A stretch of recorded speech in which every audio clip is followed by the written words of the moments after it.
Si comme moi tu décides à un moment de te lancer en bourse, tu as plusieurs solutions. La première c'est de te former, lire quelques bouquins, regarder des vidéos qui traitent du sujet et ensuite passer à l'action. La deuxième c'est d'y aller et puis on verra. Ouais, c'est Jérém. Ouais, bah bien sûr que j'ai acheté. Attends, tu m'as pris pour qui? Comment? Le mois dernier? Bah j'ai pris 15 000, hein, tu sais, comme tous les mois, donc... Cependant, tu vas très vite te rendre compte que cet univers très particulier est une école où les leçons coûtent cher et où le marché te ramène souvent à la réalité. L'ascenseur émotionnel et le stress généré par celui-ci peuvent te faire prendre des décisions totalement irrationnelles.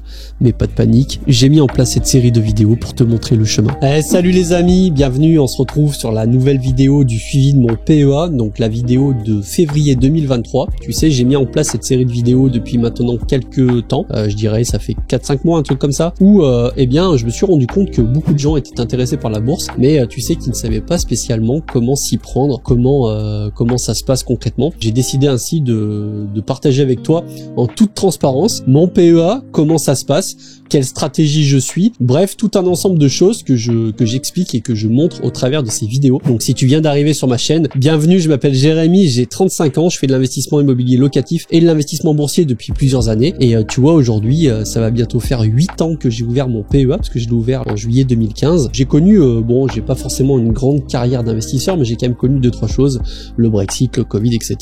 Je te partage une expérience. Avant toute chose, je tiens à rappeler que si jamais tu vois cette vidéo, eh bien je te conseille pas forcément de faire exactement pareil que moi, mais reste bien jusqu'à la fin parce que je vais te dire beaucoup de choses. Après, libre à toi de faire comme tu veux. Et si le contenu de cette vidéo te plaît, eh bien n'hésite pas à t'abonner. Tu pourras avoir d'autres vidéos, il y a pas mal de vidéos sur ma chaîne, n'hésite pas à les consulter. Merci par avance, mets un like, pose une question en commentaire. Et dans la description de cette vidéo, tu trouveras notamment un lien de parrainage sur Fortunéo. Et je ne pensais pas, et je l'ai dit la dernière fois déjà dans la vidéo, mais c'est vraiment quelque chose que j'ai sous-estimé, le nombre de personnes qui ouvrent des comptes Fortunéo pour se mettre à la bourse à la suite d'avoir regardé mes vidéos. Eh bien vraiment c'est incroyable, et merci infiniment, parce que ça m'aide, puisque je gagne des commissions, toi aussi, mais moi aussi, on va pas se mentir. Si jamais eh bien l'envie t'en prend, n'hésite pas, utilise le lien qui se trouve tout simplement dans la description. Et pour ceux qui voudraient un VPN, c'est encore un lien pour soutenir la chaîne. Ça, c'est vraiment, si tu as envie de m'aider un maximum, eh bien j'ai mis en place un lien de parrainage NordVPN. C'est pas comme si on n'entendait pas parler de NordVPN de partout, mais quelque part, il faut bien comprendre que les créateurs de contenu, eh bien le moindre euro qui arrive dans leur poche via ces liens de parrainage les aide énormément. Allez, on attaque tout de suite dans le vif du sujet. Donc on se met sur la page de mon PEA, et on peut voir que à la clôture, donc on est le 28/02/2023, il est 18h40, donc les marchés sont fermés, on est le dernier jour du mois de février. Eh bien je clôture exactement à alors c'est faussé parce que je viens de faire un virement de 500 euros, mais j'ai marqué la clôture. On clôture à 35 969 euros. Bah finalement c'est simple, hein, c'est la valorisation moins 500 euros. Puisque je le rappelle, je fais un DCA de 500 euros tous les mois sur un ETF. Si tu sais pas ce que c'est un DCA, j'ai fait une vidéo consacrée à ce sujet que je te mets en lien juste là pour t'en dire en 2 mots comme ça, parce que tu iras voir cette vidéo après avoir fini celle-ci. Le DCA, c'est concrètement, je fais un apport tous les mois et je décide d'acheter systématiquement la même ligne, pas d'action en l'occurrence, d'ETF. Si tu sais pas ce que c'est aussi qu'un ETF, eh bien renseigne-toi, c'est un groupement d'actions. C'est une stratégie qui est pas du tout top secrète ou quoi que ce soit, hein. C'est quelque chose que tu retrouves un peu partout sur internet. Il y a beaucoup d'études qui sont consacrées justement à un DCA sur un ETF et les performances que ça peut donner. Moi je t'avoue que c'est quelque chose qui me satisfait, puisque j'ai décidé de mettre en place un tableau Excel de suivi de mon PEA, que je te glisserai d'ailleurs en lien en commentaire de cette vidéo si jamais tu veux le télécharger, et si tu veux l'utiliser pour toi, de voir un peu comment ça fonctionne. Ça fonctionne très simplement. Première colonne, tu as les années, ensuite les mois par rapport aux années, l'apport que je mets systématiquement mensuellement, la valorisation du PEA à la clôture du dernier jour du mois, Et j'ai fait des variations. Donc là, c'est la variation brute en comptant l'apport que je mets, donc il y a un petit peu faussé, fais attention. À côté, j'ai la variation annuelle, donc la conclusion annuelle des performances brutes et nettes. Donc comme tu l'as compris, brut c'est avec les apports et net c'est sans les apports, et c'est la performance nette qui est vraiment importante, que tu peux tout simplement comparer par exemple au S&P 500. Ah oui, et je tenais à souligner quelque chose parce que je me suis aperçu d'un truc. Tu peux te dire une chose, personne me l'a fait remarquer, mais je vais prendre les devants. Si tu analyses, tu te dis ok Jérém, tu fais un DCA donc sur un ETF depuis maintenant plusieurs années. Je vois que le cours de l'ETF, en tout cas en 2020, était aux alentours des 20-22 euros. PRU, prix de revient unitaire. Et en l'occurrence, toi, tu as une ligne qui est dans le négatif à moins 3,61% à l'heure où je te parle. Alors que techniquement parlant, si tu fais le calcul par rapport au tableau, eh bien, je devrais être gagnant. Et ça serait une très bonne remarque. Personne me l'a dit, mais je vais te dire pourquoi. Tout simplement parce que, eh bien, j'ai fait un DCA, mais qui n'était pas un vrai DCA, dans le sens où, eh bien, en 2020, j'ai décidé de vendre l'intégralité quasiment de mon portefeuille parce que j'ai eu peur de la deuxième vague en me disant, oh là là, vu la première, un coup de moins 30% sur les marchés, c'était catastrophique. La deuxième, elle va faire mal. J'essaie d'anticiper un peu cette vague-là et je vends pour finalement me rendre compte que, ça a pas fait tant de mal que ça au marché, et du coup, j'ai racheté, etc.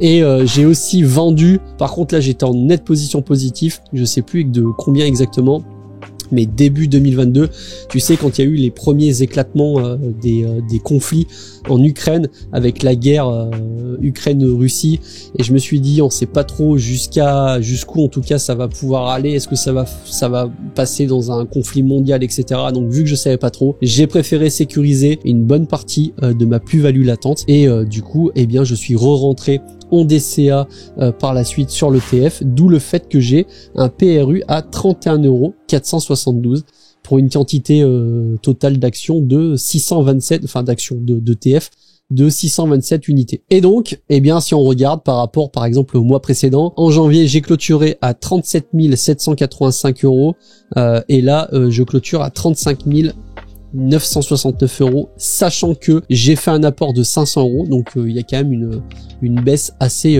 conséquente, mais c'est parce que, comme je te l'ai dit au début, eh bien, faut pas forcément que tu recopies exactement ce que je fais sur mon PEA, puisque moi, je suis positionné quand même sur l'action Visiomed Group, et à hauteur de 50 000 actions, ce qui est beaucoup. La valo, à l'heure où je te parle, est de 16 900 €.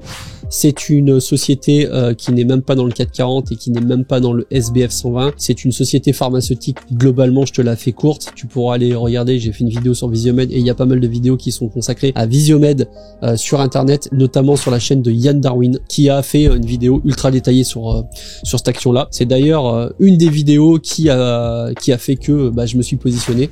Celle-ci et une autre qui était sur la chaîne de Julien Flo, quelqu'un qui fait que de la bourse. Et ensuite j'ai regardé un petit peu la société et j'ai décidé pour la petite anecdote, parce qu'il y en a qui peuvent se poser des questions, et bien tout simplement d'investir dans cette société. Visiomed, c'est une petite société pour le moment. Le market cap, on n'est même pas à 100 millions, ce qui fait que dès que il y a des gens qui rentrent ou qui sortent du marché, en tout cas du marché action Visiomed, eh bien ça a pour conséquence de faire bouger assez fortement le cours, ce qui donne des plus 10, moins 10. L'ascenseur émotionnel peut être assez violent si jamais t'as pas trop connu ça, parce que si on regarde le cours de Visiomed, on va se mettre dessus, eh bien on peut voir que en tout cas depuis un an l'action est quand même bien montée.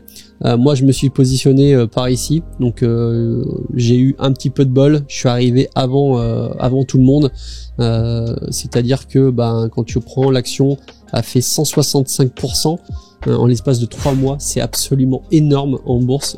Moi personnellement j'avais jamais vu ça, mais à contrario, eh bien quand ça décide de baisser, ça baisse aussi fortement, parce que si on se met sur les plus hauts et qu'on regarde ici, on est à moins 43%. Et je tiens à le rappeler, une baisse de 50% annule une hausse de 100%. Forcément, si tu as un PRU à 2 €, que ça monte à 4 €, ça fait 100%. Par contre, si ça repasse à moins 50%, ça repasse à 2 €. Donc, faut bien faire attention à ça. Mais quoi qu'il en soit, moi, voilà, quand j'ai décidé de me positionner sur Visiomed, eh bien, c'est une action où je me suis dit que j'allais la garder quelques temps quand même. C'était pas une histoire de semaine. Je me considère pas comme un trader. Et donc j'ai décidé de prendre l'action et de la garder, je sais pas, 2, 3, 4 ans. On va voir en fonction de comment se passent les choses dans la société. Ils ont des plans d'ouverture de centre. Est-ce que c'est respecté? Quels sont les résultats? Est-ce qu'ils sont plutôt positifs, etc. Donc Visiomed, action à risque. Gros potentiel, mais je pense que sur des petites capitalisations, puisque tu peux le voir, on est sur un market cap à 100 millions, c'est vraiment pas beaucoup, hein. C'est beaucoup d'argent, mais c'est pas beaucoup pour une société. Eh bien, forcément, il n'y a pas beaucoup de volume, et du coup, bah, ça peut monter très vite et ça peut descendre très vite. Donc, attention sur cette action-là. Pour ce qui est du S&P 500, lui, on peut voir que, si on se met sur une courbe depuis 5 ans, grosse hausse suite au Covid, puisqu'on a pris 100%. 100%, c'est énorme sur un indice. Et là, depuis quelques temps, bah, on est à moins 16%. Bon, voilà, c'est une correction. Il y a, en plus de ça, il y a l'inflation, les marchés, enfin, toutes les conséquences qu'on connaît qui peuvent faire en sorte que les marchés baissent. Mais à contrario, si on se met sur l'ETF, lui, l'ETF, là, actuellement, il clôture à 30,3 euros. Et globalement, bah, on peut voir que, depuis août 2022, ça passe à 30, ça monte à 31, ça monte à 33, ça redescend à 28, ça remonte à 32. C'est un peu le yo-yo, mais ça latéralise plutôt pas mal, parce que déjà il y a les effets des dividendes qui sont réinvestis, c'est pas à négliger, parce que c'est vrai que la plupart des gens, quand ils prennent les courbes du S&P 500, c'est hors dividende réinvesti. Si tu prends les courbes avec le dividende réinvesti, c'est pas du tout la même, elle est beaucoup plus violente sur le long terme. Mais voilà, donc le tableau, bah évidemment, je te le mets en description de cette vidéo, tu peux le télécharger. Tu peux tout simplement mettre tes valeurs, tu verras, c'est très simple.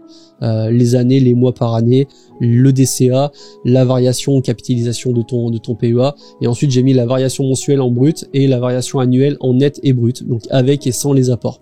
Bien évidemment, celle qui nous intéresse le plus, c'est la variation nette que tu peux comparer tout simplement au marché. Par exemple, tu peux voir qu'en 2022, ma variation nette, c'est-à-dire ma performance de mon portefeuille, a été de 15,3%, alors que le marché, lui, a fait moins 14%.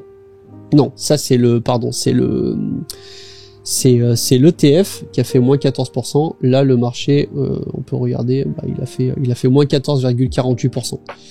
Donc on est plutôt pas mal, mais encore une fois, c'est grâce à l'action Visiomed, et autant l'action Visiomed peut me faire gagner beaucoup de pourcents une année, autant si ça se trouve 2023, je vais être à moins 10% et le marché sera à 10% parce que Visiomed n'aura pas performé tout simplement. Donc voilà, be careful, fais attention à ce que tu fais. Si tu veux faire un DCA sur un ETF, vas-y, fonce. Les statistiques ont montré que c'était quand même relativement solide, même si les performances passées ne présagent pas des performances futures. Malgré que la bourse est quand même quelque chose de solide, en tout cas on a des suivis depuis plus de 100 ans, ça fait que monter globalement. Donc c'est pour ça que j'ai décidé de mettre en place cette série de vidéos, pour que toi aussi tu puisses avoir une visualisation sur ce qui se passe vraiment, puisque là je mets pas de filtre, hein. Je te montre la valorisation de mon PEA, je te cache pas, voilà, il y a 36 000 euros, c'est beaucoup d'argent et en même temps c'est pas beaucoup, chacun à son niveau. Maintenant, moi j'ai envie de faire de l'investissement, c'est quelque chose que j'aime faire, et puis j'ai envie de voir ce que ça peut donner dans le futur, si ça va respecter un petit peu les règles qu'on a connues dans le passé, et si c'est le cas, normalement ça devrait plutôt bien se passer, en tout cas pour moi, et je l'espère pour toi aussi. Donc n'hésite pas, pose-moi les questions dans les commentaires si t'en as, n'hésite pas à télécharger le tableau, n'hésite pas à utiliser le lien de parrainage. Si t'as envie d'ouvrir un compte Fortunéo, n'hésite pas à utiliser le lien de parrainage NordVPN si t'as envie de soutenir cette chaîne. Je te remercie en tout cas par avance de regarder mes vidéos. Et récemment, j'ai fait une vidéo sur comment devenir un expert dans un domaine. Donc si tu as envie de devenir un expert dans la bourse ou dans l'immobilier, tu sais ce qu'il te reste à faire. Visionne-la, elle est assez intéressante. Moi, je te dis à la prochaine. Je te souhaite une bonne fin de journée. Salut les bros.